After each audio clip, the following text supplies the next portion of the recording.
understand the economy, you have to understand human nature. This podcast is powered by Acast. How are you doing there? It is time for the podcast. This podcast today, I think, is going to be one of the most important podcasts we do on the Irish economy, or we have done for a long, long time. Because last week, we listened to Brendan Greeley. Brendan Greeley talked about Dutch disease in the context of America's insatiable and apparently unlimited appetite for issuing debt, and how that creates a massively bloated financial sector. It makes the country uncompetitive, it increases the dollar, and basically a country that is over-dependent on one sector elbows out all the other sectors. That's what Dutch disease is. As we were saying last week, that applies to Ireland in spades with respect to the multinational corporations. So what we're going to look at today is not the impact of the multinational corporations on the top line, tax revenue, employment, etc. What we're going to look is the slightly darker side of the multinationals, in the sense that they dominate the economy so much that they elbow out and choke, in effect, small Irish businesses. They embolden the public sector to get even bigger. And more importantly, the state is captured by them. So we're going to talk about that. I think it's a very important way of looking at the Irish economy. I think it's an interesting, novel way of looking at it. And it moves us away from the sort of pedestrian left versus right debates that you get in Ireland all the time, with the left saying, oh, we need more spending, and the right saying we need less, and the left saying we need less capitalists, and the right saying we need more. I don't think that's how the economy works. So this is going to be Dutch disease a la Hibernia style. We're going to talk about that in a second. But I'm now looking at John. John is very enthusiastic because his fantasy football has started this week. Yes. And he is in pole position, I hear, in the lads' fantasy football, which, by the way, I have backed out of completely. You chickened out. Anyway, you're just like Trump, your taco. Oh, well, we're Mako. going to talk about Trump in a Mac are always chickens out. We're going to actually talk about Trump in a second. But how are you, Ed? Good? I'm good. Yeah. It was the fantasy football kicked off last night. Liverpool, Bournemouth. Great game. And I thought you were going to say Shamrock Rovers, Balcony. Great game. 4-0 to Rover. But I'm doing well, but that's only one game. So I'm going to keep my powder dry because the lads will kind of rain on my parade, no doubt. Well, Dutch disease is the Premiership as well in Irish soccer. The Premiership has dominated and elbowed out Irish football and the League of Ireland. Yeah. It is the same sort of idea. Yeah, it is like a weed actually, that chokes. It is the same idea. It's a weed that chokes all creative stuff. And it's like something that just bulldozes through local stuff. And again, keep that idea in your head. It's the Japanese knotweed. The Japanese knotweed. In fact, I heard Blind Boy on a podcast about the Japanese knotweed not that long ago, which was a beautiful podcast. One of his podcasts are always great, but puts you in a very chilled and relaxed and blind boyish mood. But let's go and talk about Alaska, John, because this, I know, is something you were looking at, hoping, expectations raised, and then a bit of a dance. Well, I think like everybody's expectations were raised because it was Trump himself who raised them, saying that, things like Putin's not going to mess around with me, and if I don't get a ceasefire deal, it will have been a failure, and blah, blah, blah. And what do we get? A failure. Fat nothing. A taco moment. A taco moment. Well, coming back to, my years of living in and working in Russia, it has always been the case that Russia plays a very, very interesting long game when it comes to negotiations. It's smoke and mirrors. Remember the idea of the Potemkin villages, John? Years and years ago. It's the same idea. It's always kind of throwing shapes, pretending you're tougher than you are, but ultimately having very, very strong, clear red lines, which is something that Donald Trump doesn't have. But is this kind of like a capitalist mentality and a failing of the modern US style of capitalism, where it's all about the quick money? It's all about, the short-term deal. Short-term deal, exactly, It's the quarterly corporate calendar approach to geopolitics, right? That you create the environment where you get a quick win, your quarterly profits raise, you take money off the table because you're a corporate titan, i.e. a corporate raider, and you move on. Yeah. And it's a constant. So, I mean, I think, okay, if we're charitable to Donald Trump, there is a potential strategy there, which the Americans refer to as the reverse Kissinger strategy. So this is all based on the notion that Kissinger flies to China Mhm. in the early 1970s with a piece of paper from Richard Nixon, the absolute anti-communist hawk, Richard Nixon. Yeah.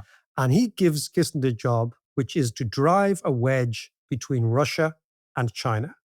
So ideologically, their two biggest enemies were the Communist Party of China and the Communist Party of the Soviet Union. And the Communist Party of China and the Communist Party of the Soviet Union were never great friends, but they were always clinging on together in an alliance against the United States. Mm. And what Kissinger did was he prized China away from the Soviet Union by offering the extraordinary upside for the Chinese of the openness of the United States market to Chinese industry. So that starts in the 1970s. That gives Mao an option.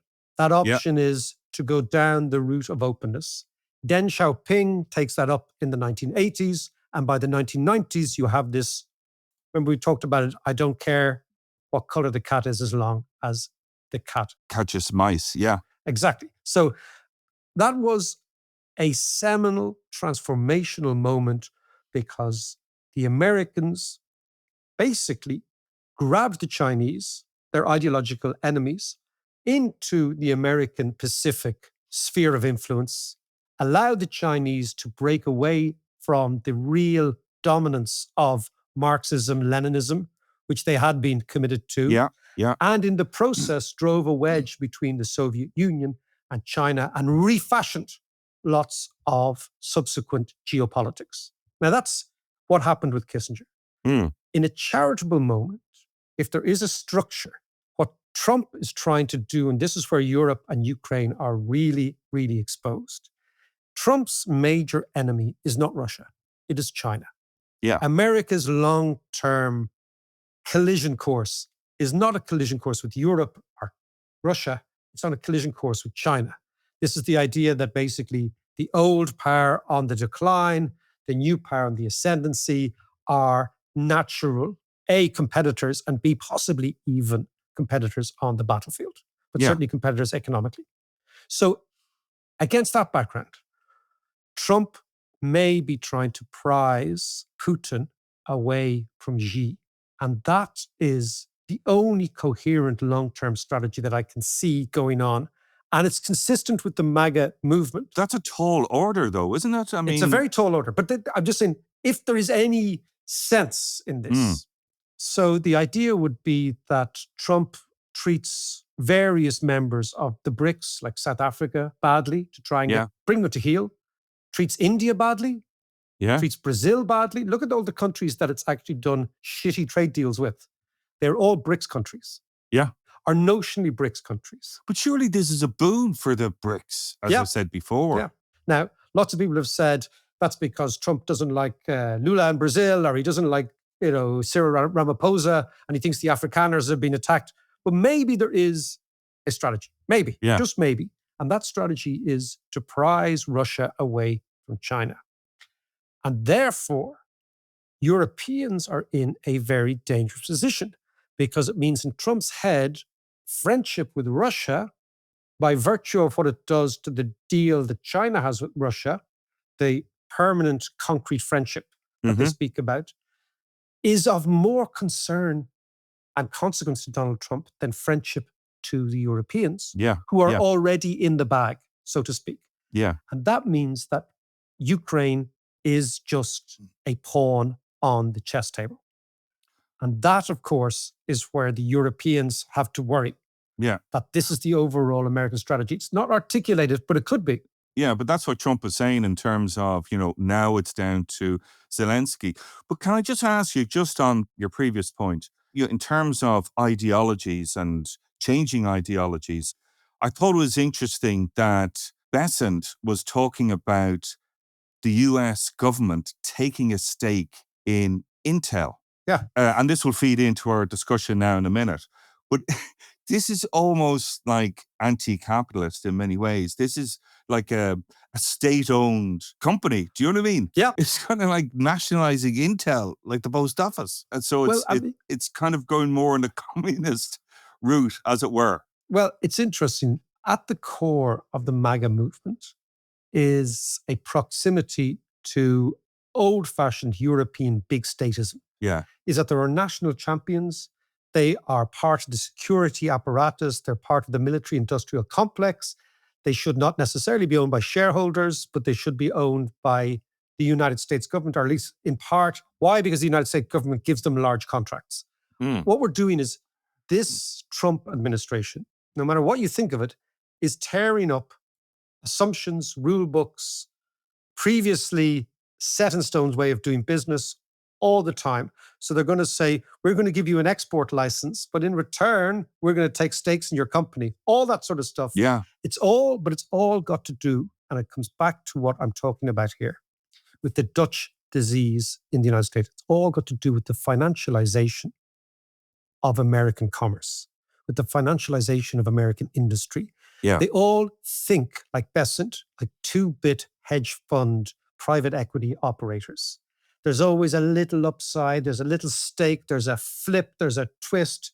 It's all that stuff. I mean, we are talking about people who think like gamblers rather than people who think like strategists. Yeah. And that is exactly what you're happening. And it's happening all over in American foreign policy, in domestic policy, in America's perception of where the stock market should go, in America's perceptions of what should lead and not lead their economy. We are in a totally, utterly different world. We are digesting it by the day. We have indigestion as a result because we've just digested one idea and then suddenly something else is spewed down our throat. It's like, oh my God, here we go. This is like, can you imagine? This is like Gaviscon on steroids for the intellectual class, right? That it's going to take us years to digest all this stuff. In the meantime, the bag is full of assets and contradicting ideas and notions. Get those readies out. It is fascinating. It is, you heard it here first, the Gaviscon approach to international politics. But part of that, John, is what I want to talk to you about today, which is Dutch disease in the context of Ireland. I think it's a fascinating, novel, exciting, and persuasive way of looking at what is happening to our country across a variety of social, economic, and financial indicators. And I think it's absolutely worthy of a little bit of analysis, worry, concern, and ultimately resignation that this is what's happening. Yeah. We need to understand what's happening. So just to recap what Brendan Greeley was saying last week about Dutch disease in America. Now, essentially, Dutch disease is the curse of a country finding some vast natural resource or whatever, where instead of on paper, and you would think that it would be a good thing, it can actually have a really negative effect on the economy. And of course, it's called Dutch disease because when the Netherlands discovered a huge gas field in the 60s and 70s, it caused them more problems than it solved. Yeah, I think what really triggered me, John, and that's a very millennial word. It's like almost Gen Z. I was triggered. Magger triggered. During the week, there's a big fight going on between Michael O'Leary, Dermot Desmond, and the Irish state over the metro, Dublin Metro. Yes. And the businessmen are saying this is a ridiculous use of capital. It's a ridiculously expensive idea. So basically their view is that it is far too expensive to build. Yeah. The state's view is it's far too expensive not to build it because this is the sort of infrastructure we need. Yeah. And so this has been going, they're knocking it around. And of course, what is happening is this is all seen through the framework of the state having to make a decision one way or the other, right? Yeah. So everyone's lobbing them in, right? It's the silly season blood sport, right? Yeah. I suppose they're a little bit worried about, having another children's hospital that has quadrupled in price. Now, but this is the issue. Why is it quadrupled in price? So I'm going to come back to this, right? But what interested me was into this mix was lobbed a submission by the American Chamber of Commerce in Ireland. Okay. The American Chamber of Commerce in Ireland represents American multinationals. And they lobbed in their tuppence safely in their pre-budget submission. Now think about this, the pre-budget submission of the American Chamber of Commerce. And they lobbed it in last week and saying the state has to absolutely go ahead with this. Why? Because it's for competitiveness, for ease of transport, for quality of life ideas, and ultimately Ireland needs this type of infrastructure. Mm-hmm. Now, I think they are right. But the point is, why has it got to this stage that the American Chamber of Commerce have a lobby group that lobbies and injects a pre-budget statement to the Irish state? How have we got to that stage? People aren't asking that question. Yeah. And the reason is the state is captured by American multinationals. Now, lots of listeners will say, look, it's not so bad being hostage to people who give you lots of tax and Yeah. people who employ lots and lots of people. As hostages go, I'll take that, right? And I think they're absolutely right. We have Stockholm syndrome. Yeah, but exactly. But two things can be right at the same time. What can be right is that the top line numbers of tax and the top line numbers of employment and what I would call the capital transfer from American multinationals. So the way in which they do business, the way in which they train managers, the way in which they introduce capital, the way in which they introduce techniques to Ireland, that's all great. But there's another side to the story. And the other side of the story is the Dutch disease idea. Yeah. And it is that if you regard the multinationals as a windfall or a one-off spigot, as Brendan used that word, a gusher that is gushing tax money, then what will happen is over time, but relentlessly, that gusher will become in and of itself the most important economic and financial implement in the economy.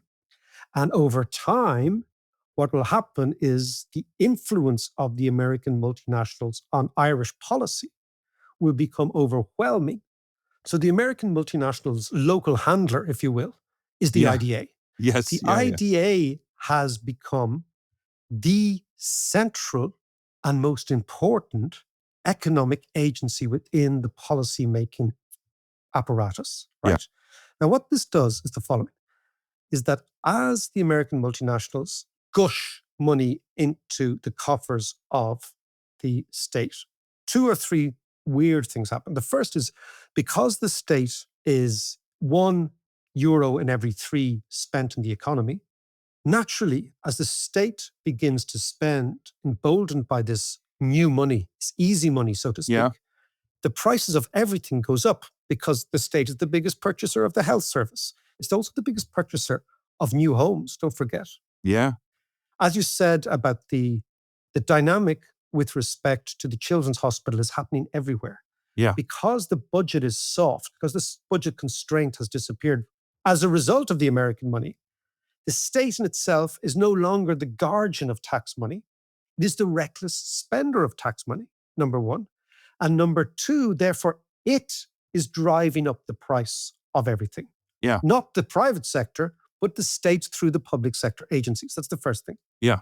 Second thing is, therefore, as this money goes into the state, it becomes a kind of a land grab from various different agencies, quangos, non-government agencies, departments of this, that, and the other, to get their hands on the money. So, therefore, the source of the money, the multinationals, cannot be in any way challenged. So what is basically happening, it's not that you want to challenge them, but I don't think that our state apparatus understands what's happening in the economy. What's happening in the economy is we have a new resource, like an oil find. That oil find is so unbelievably tax generative that it becomes the most important part of policy. Yeah. Now, what happens then is small businesses can't compete because small businesses need to employ people on similar wages to the multinationals. But they can't do this because they have much less margin. Why have they much less margin? They have much less margin because the multinationals are so capital intensive, right? Just think about how much money they're spending on AI at the moment, the multinationals. Yeah. Hundreds of billions of dollars. Nobody can compete with that, right? So therefore, if you're a young graduate, you think, fuck it, where will I get a job? Will I get a job with David and John and their startup? which may or may not work? Yeah. Or will I go for a big job in one of the big multinationals? I know I'm going to get paid really, really well. I know I'm going to be pretty permanent. And I know I can jump from there to another one and another one and another one. Yeah. Then you think, you know what? I'd love to start up. I'd love to be small business, but I couldn't be bothered. Yeah. Then, of course, what's happening on the rental side. Well, this is the story that our friend in Australia was talking about. Yeah, and he was talking about how it impacts the housing market. Yeah. And how it impacts the housing market is, of course, it pushes up rents because the employees in the high productivity sector can afford, because they're getting paid more, to pay more for a one-bedroom apartment in town or whatever it happens to be. So that pushes up rents for everybody. What happens then is the employees of the small businesses come back to their employer and say, look, I can't survive on these wages. So they look for an increase. As they look for an increase, the profit margins of the small companies are squeezed, but they have no choice because the people will leave.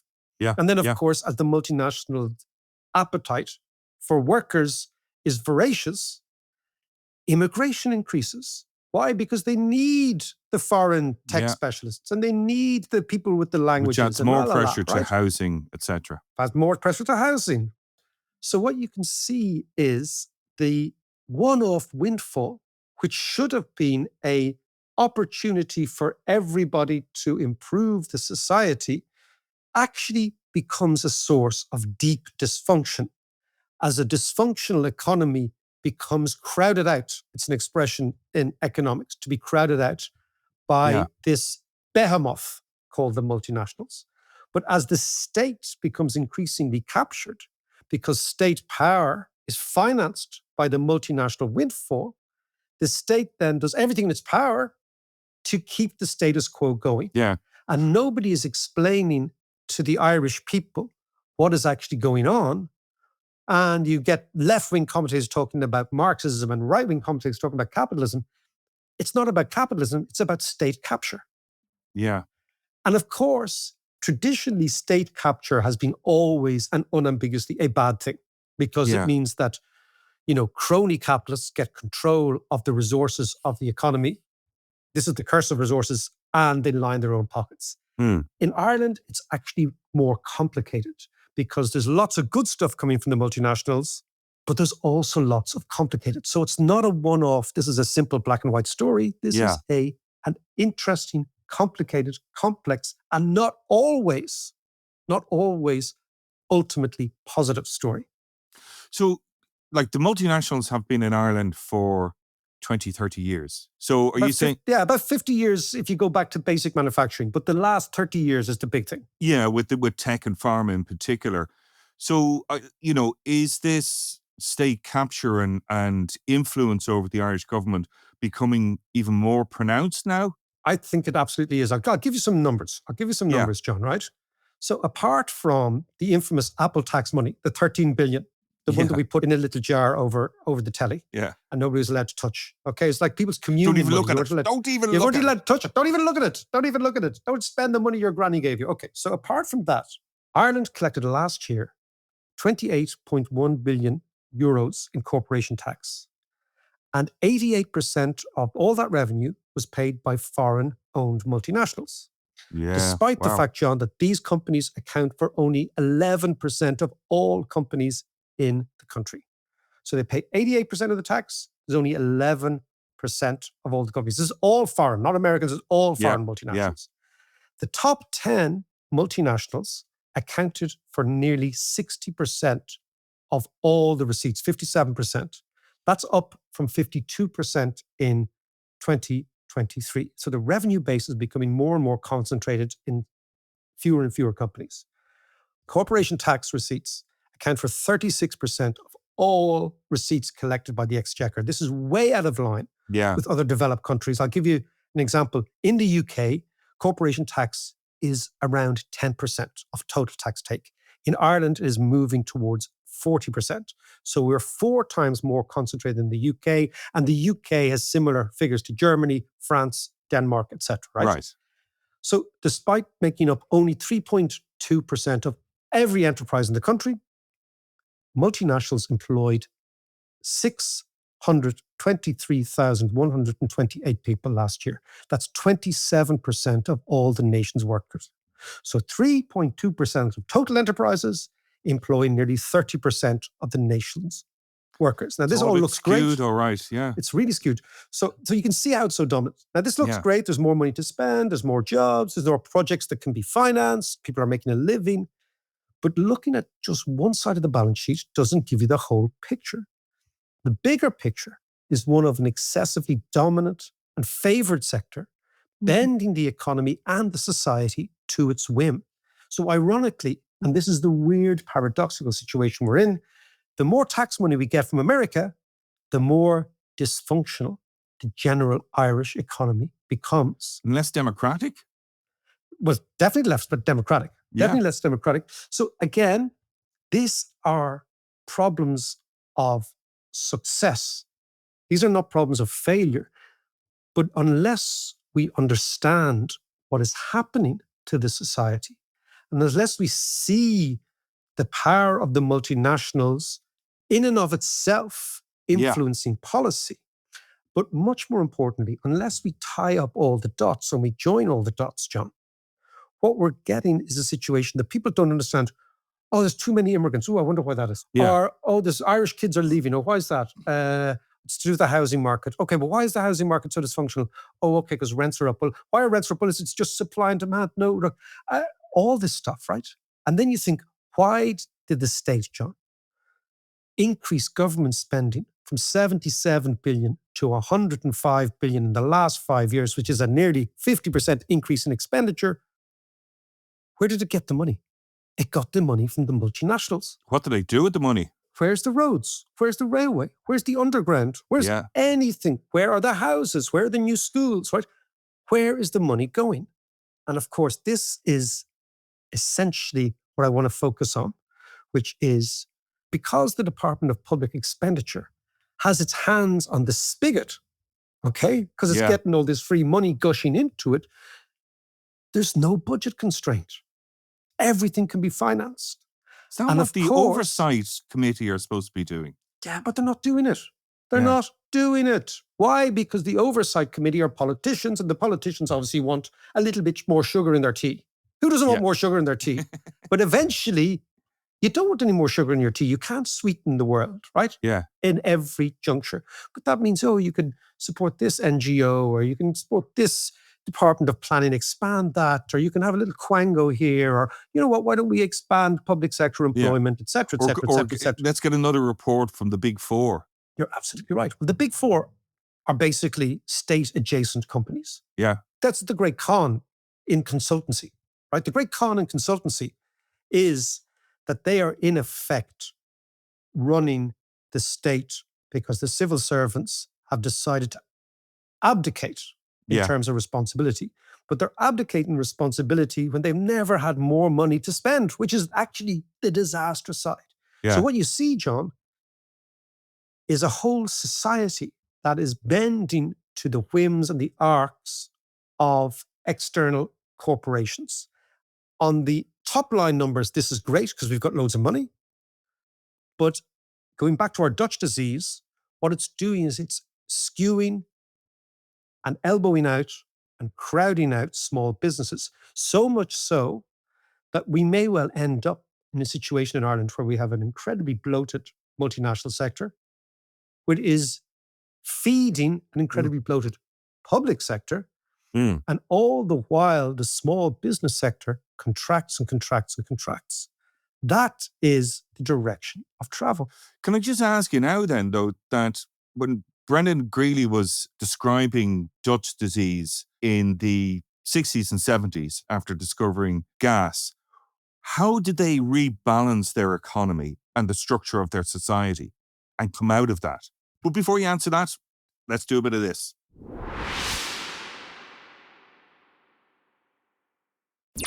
Okay, Max, so we're talking about Dutch disease, and I was wondering that in the 60s and 70s, Holland found this huge gas resource. So how did they rebalance their economy? How did they kind of get out of this, as it were? Well, because remember I've said many years ago, never bet against the clogs when it comes to money, right? Yes. Okay, the clogs in general are very good with cash. They have a very diversified economy. They have a very strong economy. They have also a couple of massive companies, the likes of Philips, these sort of big electronic companies. But it took them a while. It took them 2 decades. They had a Right. severe recession in the late 1970s, the 1980s. They kind of chugged along, basically been dragged by Germany. But what actually happened to the Dutch was because a lot of Dutch industry sells into Germany, as Germany recovered, certainly in the early 2000s, Dutch industry also recovered. But they have a very, very diversified finance sector. Yeah. They have a very inventive high-tech sector. So, for example, we talked about chips a couple of years ago, microchips and Intel. Yeah. One of the most sophisticated cogs in that supply chain is a Dutch company that makes these microchips. So they're very diversified. But what my point is, it took them a while. Yeah. Right? So diversification is the key, but diversification is the key, and it took them a long time to get back to where they were. And now they're back to where they are.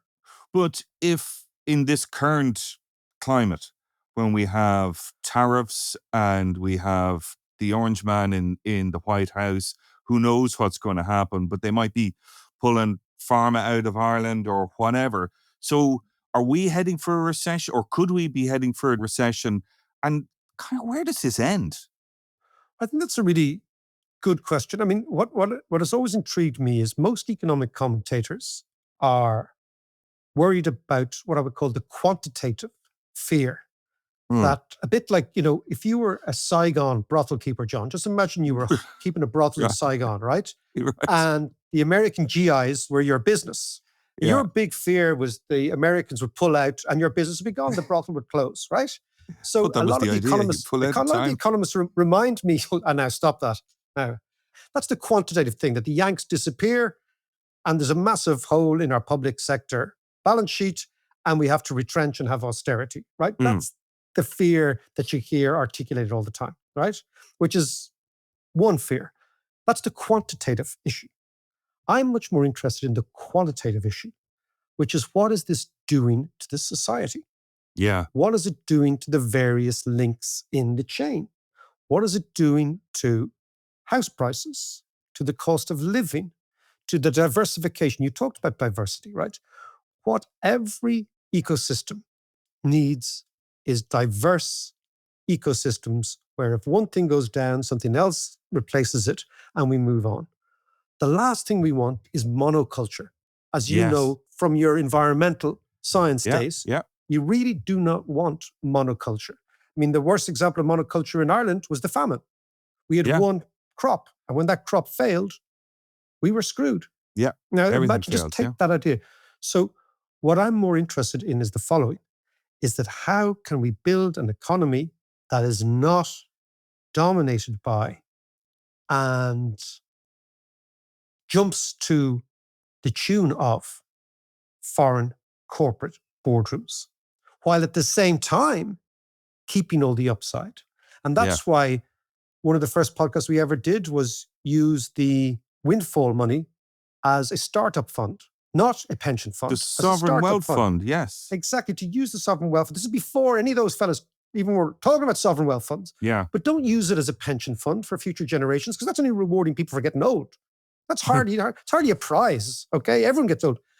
Use it for a startup fund to encourage young Irish people to stay here and start up businesses. Yeah. So, because only by having an entrepreneurial, business savvy, small business biased country that supports small business, but also creates the environment where people feel welcome to do these things. That's the only way forward. Yeah. It's a diverse ecosystem. Use the money to seed these businesses.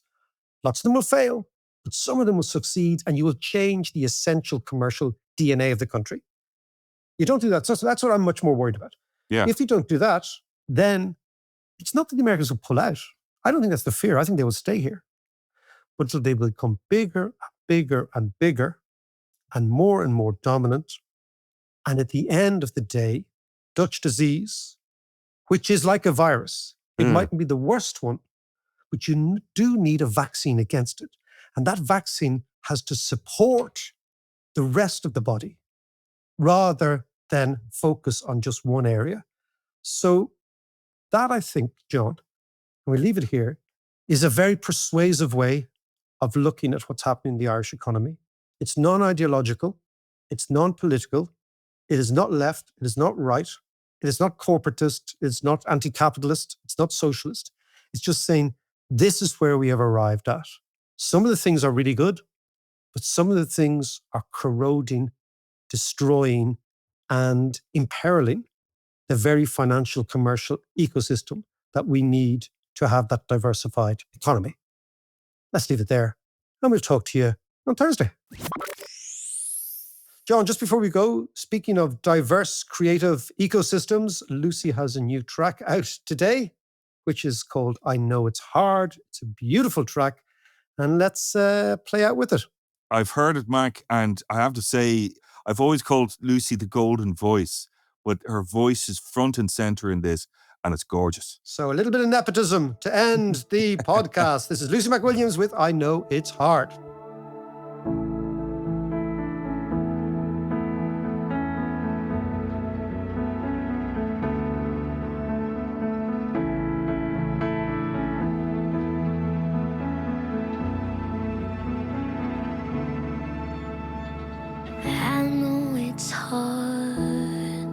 It's the right thing to do. I know those eyes that look like kisses look like mine. So sad you say you're fine. I know your face, what you like, what you hate. You say I don't know you. I know it's hard to pretend I don't want you. I know it's hard, but it's the right thing to do.